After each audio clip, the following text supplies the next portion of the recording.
Hello दोस्तों, अंजना के channel में आप सभी का हार्दिक स्वागत है। तो आइए दोस्तों, आज हम जानते हैं गुरु कृपाचार्य के बारे में।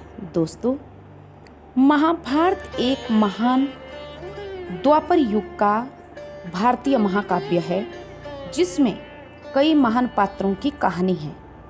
इन सभी पात्रों में से एक प्रमुख नाम है दोस्तों कृपाचार्य का। दोस्तों, कृपाचार्य महाभारत के एक महान योद्धा, गुरु और धर्म पालक थे। वे द्रोणाचार्य के सम्मान एक विश्वसनीय और कर्तव्यनिष्ठ गुरु थे जिन्होंने दोनों पक्षों पांडव और कौरव को शिक्षा दी।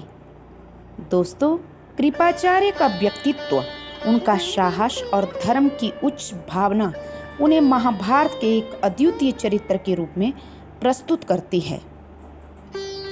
दोस्तों, कृपाचार्य का जन्म एक ब्राह्मण परिवार में हुआ था। उनके पिता का नाम सुखद्रोण था, जो एक विद्वान ऋषि थे। कृपाचार्य और उनका भाई संत कुमार दोनों ही बचपन से ही अध्ययन में निपुण थे। कृपाचार्य की एक बहन भी थी जिनका नाम कृपी था। उनका विवाह गुरु द्रोणाचार्य के साथ हुआ था। उनके माता पिता ने दोनों भाइयों को अच्छी शिक्षा दी और वे बचपन से ही धर्म, नीति और शास्त्रों के ज्ञाता बन गए। दोस्तों, कृपाचार्य ने अपने गुरु द्रोणाचार्य से युद्ध कौशल और शास्त्रों का गहन ज्ञान प्राप्त किया। दोस्तों, महाभारत में कृपाचार्य का एक विशेष स्थान था क्योंकि वे द्रोणाचार्य के साथ साथ कौरव और पांडव दोनों के गुरु थे। वे अपने कर्तव्य के प्रति अडिग थे और हमेशा धर्म और सत्य का पालन करते थे। कृपाचार्य ने दोनों पक्षों को युद्ध कला, धनुर्विद्या और रणनीति सिखाई। उन्हें एक निष्पक्ष गुरु माना जाता था जो केवल अपने शिष्यों के कल्याण की चिंता करते थे। महाभारत के युद्ध में दोस्तों, कृपाचार्य का भी महत्वपूर्ण योगदान था।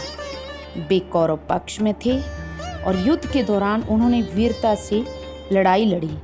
दोस्तों, कृपाचार्य अपने समय के श्रेष्ठ धनुर्धर माने जाते थे। युद्ध के कई कठिन क्षणों में उनकी उपस्थिति ने कौरवों का मनोबल बढ़ाया। वे युद्ध के दौरान कई बार पांडव योद्धाओं का सामना कर चुके थे और उनके संघर्ष ने महाभारत युद्ध को और भी रोमांचक बना दिया। दोस्तों, महाभारत युद्ध के बाद कृपाचार्य ने शांतिपूर्ण जीवन बिताया। वे एक विद्वान और गुरु के रूप में जाने गए और उन्होंने नई पीढ़ी को शिक्षा देना जारी रखा।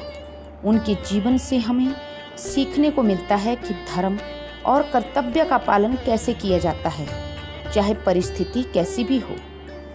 महाभारत के अलावा कृपाचार्य का उल्लेख दोस्तों कई अन्य पुराणों और ग्रंथों में भी मिलता है।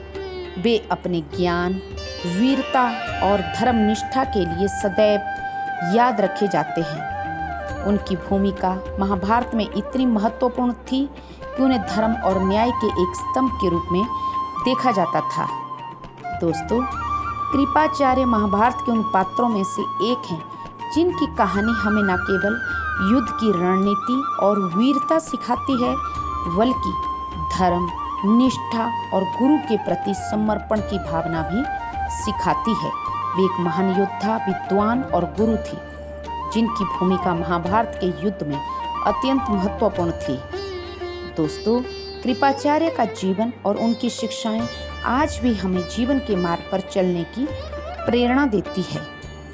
तो ये था दोस्तों महाभारत काल के कृपाचार्य जी के बारे में, गुरु कृपाचार्य के बारे में। आशा करती हूँ आप सबको मेरी स्टोरी अच्छी लगी होगी। तो thank you, please subscribe my channel. Thank